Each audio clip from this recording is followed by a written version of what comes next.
Welcome to another edition of Ed Talks. I'm Ed. I've been thinking a lot lately about why I work for electric cooperatives. Why is it that that's so important to me? And I kind of go back to how I started in life. Now, believe it or not, I was born in Ohio, in Cincinnati. Um, Long time ago now, in the late 1900s. People say that nowadays, and it's kind of funny, but in 1972 in Cincinnati. But I was born into a house that was very abusive. So much so that my family ran away to Oklahoma in 1980 to escape Child Protective Services. Now, eventually, they caught up to us. And we did get put in foster care, my sisters and I. I grew up in foster care until I was 16 and then emancipated. And I tell you this because I want you to have an understanding of my motivation behind why I think this business model is so important to me. Growing up the way I did, there was a lot of instability, a lack of ability to control your own life, move from home to home, with no real sense of belonging. And so when I found the electric cooperative world later, I heard many of the people that work there talk about a cooperative family. And to me, that was kind of a foreign concept. I mean, I knew what family meant. I saw families, I'd been in families, but I never really belonged in that same way. And then I found this program, and now I do find a sense of belonging. And I think it's so important that we as cooperatives express that sense of family. And not just the employees that work here, but also to the communities that we serve. There's these 7 cooperative principles, and some of them are democratic control and how you vote on things and economic participation and stuff like that. But that commitment to community, or concern for community, that's super important. And it really leads into the business model itself and why that's super important. So when I think about the not-for-profit model, that's a precious thing. Now I want to make sure that we understand the difference between not-for-profit and non-profit. Not-for-profit means it's a service-oriented organization that is owned and operated, especially in the cooperative world, by the very people it serves. It means that you, as electric cooperative members, get to elect a board of directors that will run the organization on your behalf. And that one of their main responsibilities is approving budgets and rates, and also hiring a CEO who hopefully has a deep commitment to the community. Again, it's that words, commitment to community. That's so important for us and for everyone that works here. In contrast, a nonprofit, while they have a service model, are usually funded by some grant programs, or they're dedicated to a specific cause or something like that. Electric co-ops are much more broader range than that. We're formed by and for the very people that we serve.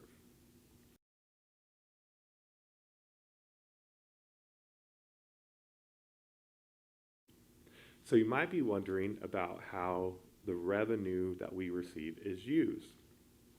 Well, there's this constant battle between reliability, which is being able to keep the lights on, resilience, which is how fast we get the lights back on, and rates, how much you pay to keep the lights on, right? That's a really simplistic way of looking at it, but it definitely explains very well that battle between those.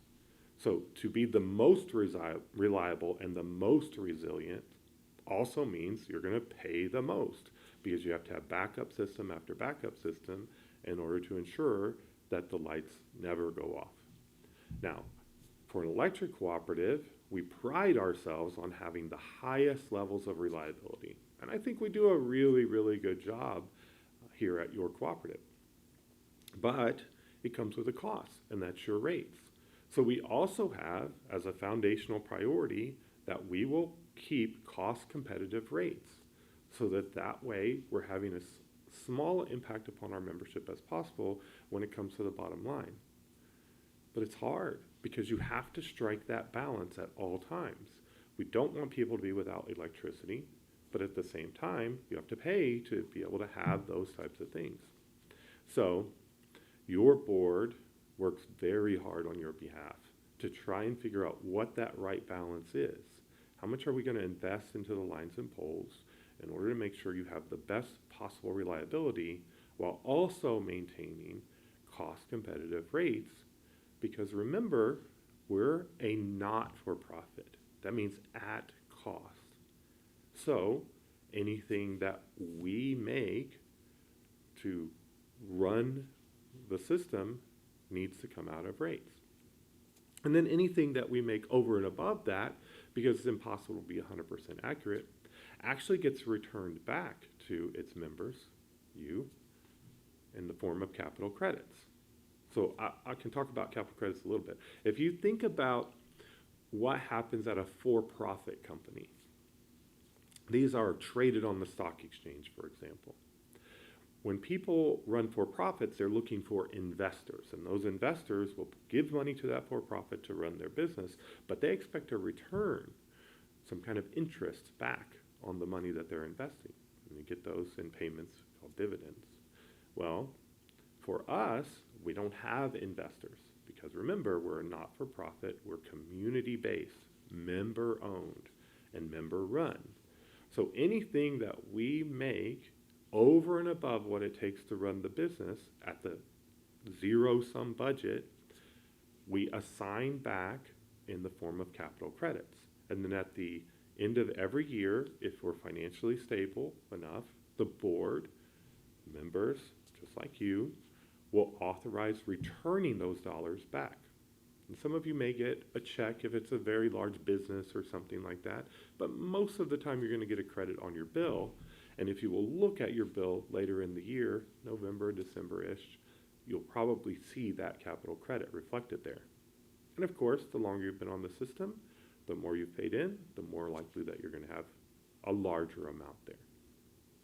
So we also do a lot for our communities. Remember I talked earlier, concern for community, commitment to community being our foundational principles, so 7 co-op principles. And those are things that we believe in here at the cooperative, and it's why a lot of people work here. It's why the co-op exists in the first place, a concern for its community not having electric service. We do things like scholarships, where we're giving out to youth every year some money to enable them to go to school.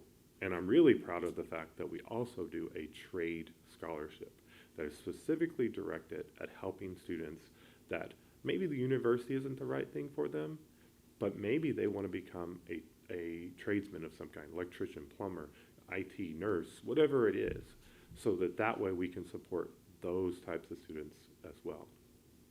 And then we have a program called People Fund. This is also known by the name Operation Roundup if you go and Google it nationally.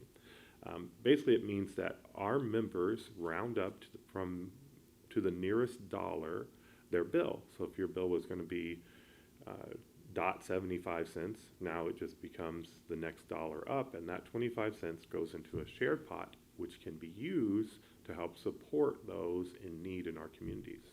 Some of the things I'm really proud of there are when we have a member who has a fire at their home, and they can apply for these dollars to help them get through that time period where they are really trying to search and figure out what they're going to do next, or while they're waiting for their insurance company. It's people helping people, and that's what co-ops are all about. We have a ton of other programs that we do as well, where we're doing donations, and we partner with some national organizations in order to be able to stretch those dollars farther. So for every dollar we give, some national organizations will also give another dollar, therefore bringing in not just local money, but national money to have an impact on our members. And we've seen some very good programs come out of that at associated organizations within our cooperative territory. So why do co-ops exist? there's a difference that we make in our communities. That is something that's a precious thing to me. And I talked earlier about my personal story. Why is it that I'm so attracted to this model? It's because of the cooperative family. It's that cooperative difference. It's what we do for our communities that creates a sense of belonging.